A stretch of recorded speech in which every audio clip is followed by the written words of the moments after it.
काल चल रहा है, तो इसमें विभिन्न प्रकार की चीजें होती हैं, जैसे आदिनाथ भगवान का जन्म तृतीया काल में हुआ था और उनको मोक्ष भी तृतीया काल में हो गया था। तो ये हुंडा और सर्पनी काल कब कब आता है?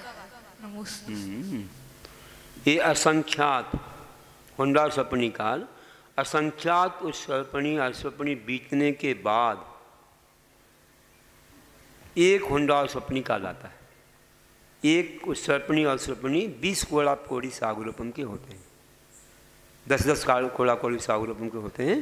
ऐसे असंख्यात बीत जाए तब एक हुंडा और सर्पनी काल आता है, जिसमें विशेष घटनाएं घटती हैं, जैसे तीर्थंकरों की पुत्री होना, चक्रवर्ती की हार होना, चक्रवर्तियों का नरक में जाना आदि आदि, ऐसे कई 363 मत होना, ये बहुत सारी चीज़ें हैं जो घटती हैं घटनाएं।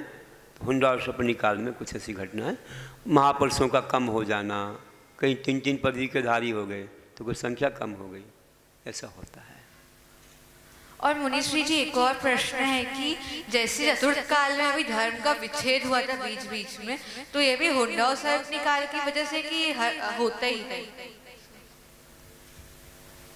अभी बताया था कि ये ऐसा जो होता है, ये भी हुंडा और सर्पनी काल की विशेषता भी हो सकती है, ये भी एक हो सकता है तीर्थ का विच्छेद होना।